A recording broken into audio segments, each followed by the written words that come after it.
everyone. I'm David Muir, and this is our interview with President Zelenskyy of Ukraine.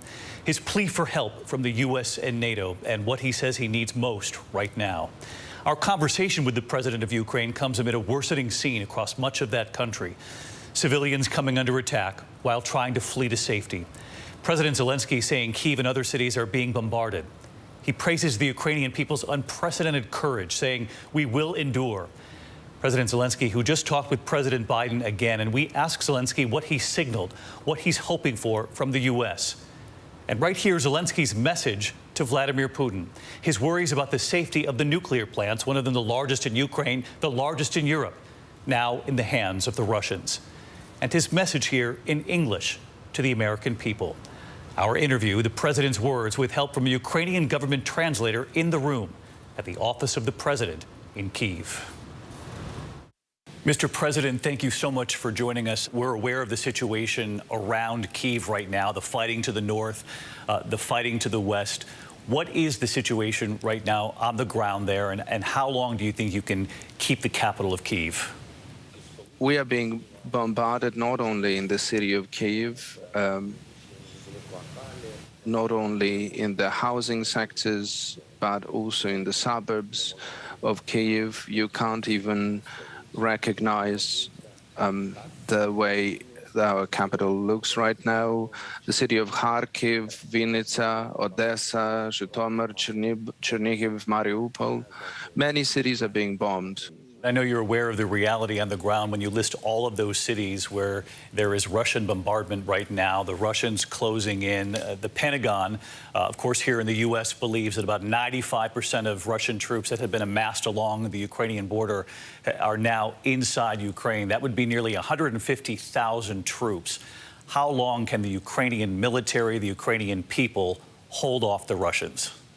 I'm sure that Ukrainians are prepared to stand against Russia for their entire lives. Even the cities that were occupied by a Russian military, they have seen the response and feedback from ordinary people. These ordinary people didn't have machine guns. This courage is something that is unprecedented, and Russian soldiers don't even have that courage. The problem is that for one soldier of Ukraine, we have 10 Russian soldiers, and for one Ukrainian tank, we have 50 Russian tanks, but we are destroying them, and this difference is, the gap is closing. But the question is, how long can we withstand? Many things depend not just on us. We will endure, and even if they come into all our cities, there will be insurgency, insurgent war, and no one will give away our independence. Today, war is here. Tomorrow, it will be in Lithuania, then in Poland, then in Germany. This is serious. United States is far away, but in recent days, I do feel that United States are closer to us. Mr. President, I wanted to get your reaction to what the Kremlin announced just a short time ago. They called these conditions to end this war. They said you must change your constitution to give up your wishes to join NATO, that you should recognize Crimea as part of Russia, and that you recognize the independence of those two Russian separatist regions in the east. Are you willing to go along with all three of those conditions? What is your message to Vladimir Putin right now? First, I'm ready for a dialogue. We're not ready for the capitulation because it's not me. This is about the people who elected me. Regarding NATO, I have cooled down regarding this question a long time ago. After we understood that that NATO is not prepared to accept Ukraine, the alliance is afraid of controversial things and confrontation with Russia. I never wanted to be a country which is begging something on its knees, and we are not going to be that country, and I don't want to be that president. When the Kremlin says these three conditions to end the war, that you must give up on joining NATO, recognize Crimea as part of Russia, and recognize the independence of those two separatist regions in the east, to Vladimir Putin, who will get this message from you, you say it's a non-starter, not willing to those three conditions right now? I'm talking about security guarantees. I think that items regarding temporary occupied territories and unrecognized republics that have not been recognized by anyone but Russia, these pseudo-republics, but we can discuss and find a compromise on how these territories will live on. What is important to me is how the people in those territories are going to live who want to be part of Ukraine. Who in Ukraine will say that they want to have them in? So the question is more difficult than simply acknowledging them. This is another ultimatum, and we are not prepared for ultimatums. What needs to be done is for President Putin to start talking, start the dialogue, instead of living in the informational bubble without oxygen. I think that's where he is. He is in this bubble. He's getting this information, and you don't know how realistic that information is that he's getting. I think it's a bit like in the smoke and mirror situation. I know you spoke with President Biden again. I'm curious, what's the most important thing you're asking the president for, asking the U.S. for right now? I told him that for us, the most important today is the security in the sky. We cannot allow Russia to be active there only because they're bombing us, they are shelling us, they are bombing us, they're sending missiles, helicopters, jet fighters. So a lot of things, but we are not doing this because we don't have the sky. We don't control our sky. The president and NATO have said no to this no-fly zone because of concerns this could trigger a much wider conflict, a much bigger war than what we're seeing already, because there would have to be a willingness to shoot Russian planes out of the sky. Do you understand that concern? What do you mean to shoot down Russian planes? If the missile is flying, yesterday, for example, the missile hit the university in the city of Kharkiv and the dormitory, and the same missile hit the tumor pediatric clinic in Kyiv. So if this missile is flying, so are you thinking whether to shoot it down or not? I think there is no any other answer but to yes, they need to be shot down. You have to preserve lives. I'm sure that the brave American soldiers who would be shooting it down, knowing that it's flying towards the students, I'm sure that they had no doubt in doing so. Mr. President, I know that no one questions the horror unfolding in Ukraine right now. What the president has said here, and lawmakers really in both parties, Republicans and Democrats, have stood behind the president on this. The concern about protecting and enforcing a no-fly zone over Ukraine would then lead to the possibility it would draw the U.S. into a wider war with Russia, that they're simply not willing to do that. We are a place in Europe, a place of freedom, a zone of freedom. And everyone thinks that we are far away from America or Canada. No, we are this zone of freedom. And when the limits of rights and freedoms are being violated and stepped on, then you have to protect us, because we will come first, you will come second, because the more this beast will eat, he wants more, and more. Mr. President, you talked about the need for fighter jets. We know the U.S. is reportedly looking at how to supply Russian jets from Poland. You had requested these jets because Ukrainian fighter pilots know how to fly these Russian planes. Has there been any movement on that front? We asked not only the United States, we asked many other countries. I'm not going to name them. We looked into this question. We know where these Soviet planes are stationed, which countries host them, and we asked these countries. And in many ways, it is the United States, in many ways, who will decide. Do you believe the president could be doing more to help? I'm sure that the president can do more. I'm sure he can, and I would like to believe that he's capable of doing that. The U.S. Secretary of State Antony Blinken said just in the last 24 hours that the U.S. is looking at credible reports that civilians have been intentionally targeted there in Ukraine, saying if so, it would be a war crime. We, of course, have seen these horrific images in these last few hours. Do you believe that Putin is deliberately attacking civilians? Why would I care? The results is the same. People are dying. The bombardment of the schools and kindergartens, the universities, the dormitory, the bombardment of a nuclear power plant without even thinking that Europe may disappear if it really hits the unit. Every minute, every hour, every day, the same things are happening. People are dying. Do you believe Putin is a war criminal? I think that all people who came to our land, all people who gave those orders, all soldiers who were shooting, they are all war criminals. Let me ask you, Mr. President, it's believed the U.S. and the West have offered help to get you out of that country alive if it comes to that. Have they made that offer, and how long will you stay? Yes, I was offered, because there was a loss of information and several special groups who were sent to kill me and my family.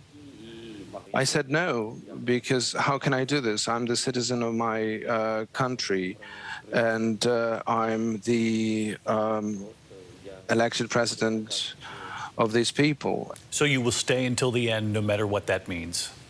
Well, I would like the end to be like in the Hollywood movies, the happy end for our country. When we come back here, President Zelenskyy and his concerns over the nuclear plants in Ukraine, the largest in Ukraine, the largest in Europe, now in the hands of the Russians. In a moment.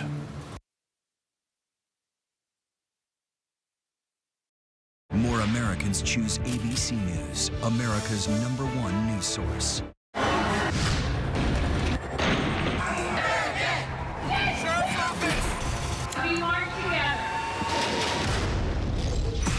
The most powerful stories of our time, anytime. Nightline. It's an extraordinary story. A computer salesman was supposed to report to prison to begin a 17-year sentence. They let him turn himself into jail with no escort. No one thought he would run. How do you evade capture for 25 years? How do you do that? Now, join the search, following the U.S. Marshals as they uncover new leads in a global manhunt. Can you help catch this fugitive? Have you seen this man? Have you seen this man? Have you seen this man? Listen and join the all-new Hunt wherever you get your podcasts. Now streaming on ABC News Live 2020. True crime, cinematic, real-life drama, stunning, the unthinkable. Follow the clues. The Hunt. True crime 2020. Now streaming on ABC News Live. Admit it. These days, what you need to know seems to change just about every day. What is it that you really want to know, need to know? To help you not just get through your day, but to make the most of it. Feel smarter. Feel better. Feel happier. Well, how about a third hour of Good Morning America? GMA 3, what you need to know. Now streaming on ABC News Live. it's all about you. He thought he was God. He's now one of the most vilified men in the world. He is the everyman. Zelenskyy is the Tom Hanks of Ukraine. The fact that a little nice Jewish boy is 5'7" is showing up this KGB agent in the Kremlin. What do you say to Americans who see Russia and you not only as a rival, but an unfriendly adversary? Two men at war. Which Vladimir will take over. The world is not going to be the same. I know what happened, and I'm not guilty. Why the fascination with criminal trials? Figure out what's really out there. She revealed she had murdered his family. I know in my heart that he did this. It's the time of suspicion. The ending's really tough. You don't know whether truth is going to be difficult to find unless you try to find it.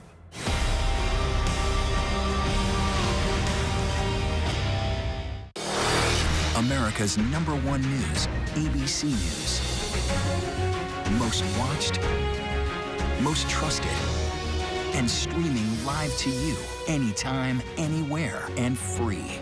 This is ABC News Live, America's #1 streaming news. Free to you 24/7. Watch America's #1 news whenever you want it, wherever you are, anytime. ABC News Live, streaming live and free on all platforms.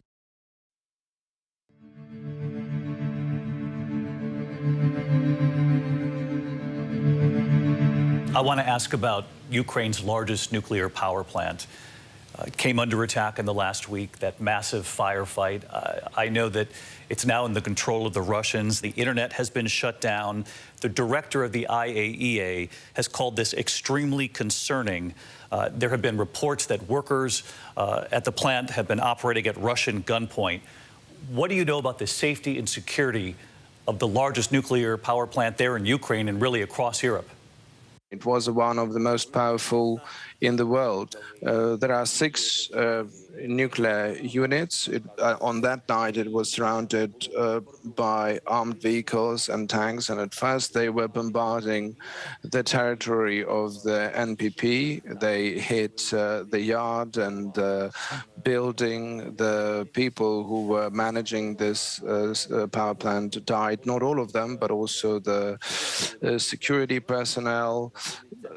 Part of that team, they stayed and they are now inside the station. We instructed very quickly to decommission, to shut down nuclear power units, in simple terms, to make sure that they are not operational. The question is very simple. Letting people into a nuclear plant with machine guns who don't even understand how this is working is not possible. This is why our people will stand until the last minute. So we proposed on that same night, so give us the peacekeepers, and I asked them to support this initiative for the UN peacekeepers to come to all of these nuclear power plants, because this is about security and safety for Europe and for the whole world. And inside we will have technical experts and professionals working. And until this very day, that question has not been addressed. What I'm hearing from you is that you have complete faith in the Ukrainian workers inside those nuclear power plants, both the largest plant that's been taken over by the Russians and Chernobyl, which, more than a week ago, reports that the workers haven't even changed shifts since the Russians took control there, that you have faith in the workers, but no way of confirming what's really happening inside these nuclear power plants. They can't even leave that place. They are blocked. If they come out, they will be taken by the terrorists. That's it. So they're just terrorists. They're people stationed there in the tanks with knives. And believe me, these are not nuclear scientists or nuclear physicists. I'm not even sure that they have any education for that matter.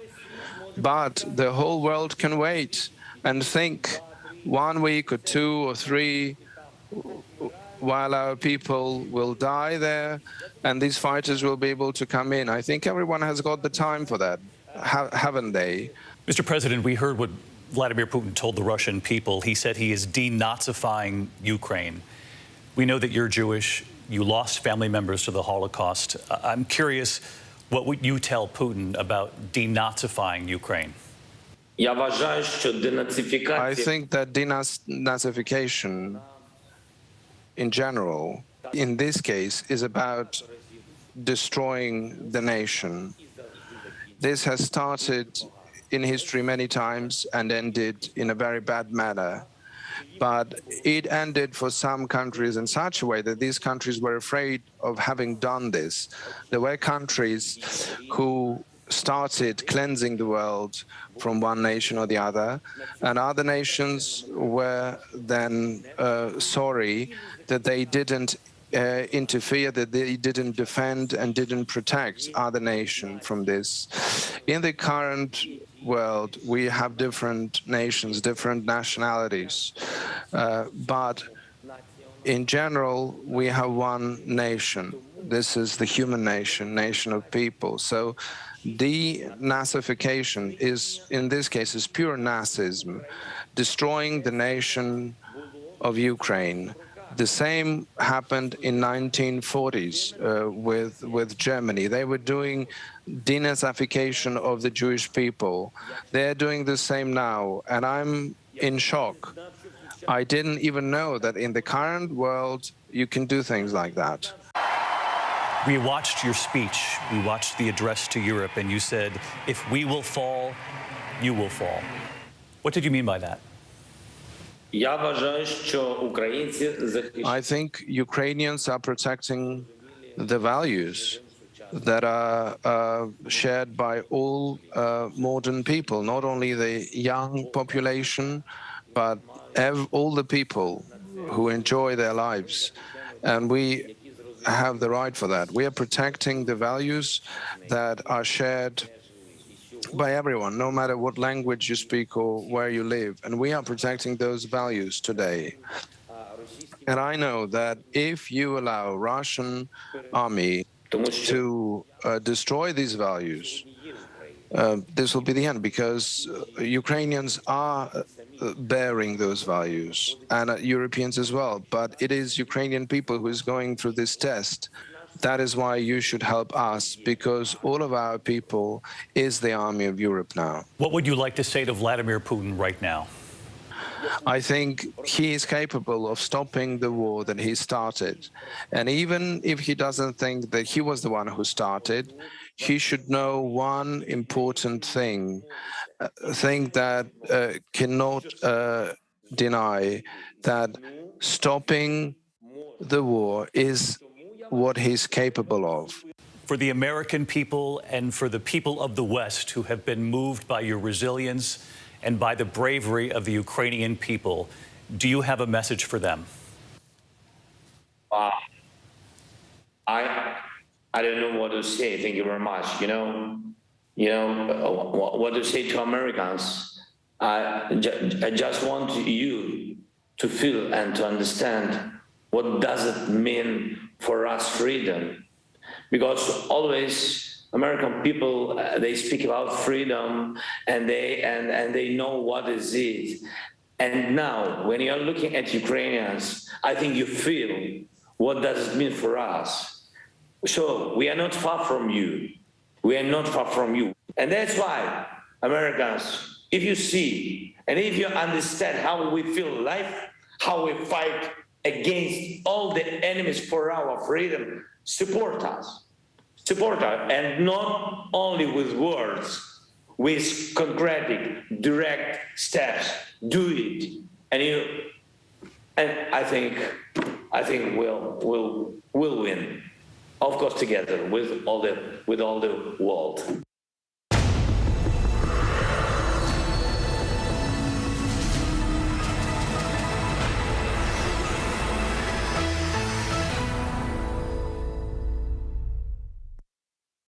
More Americans choose ABC News, America's #1 news source.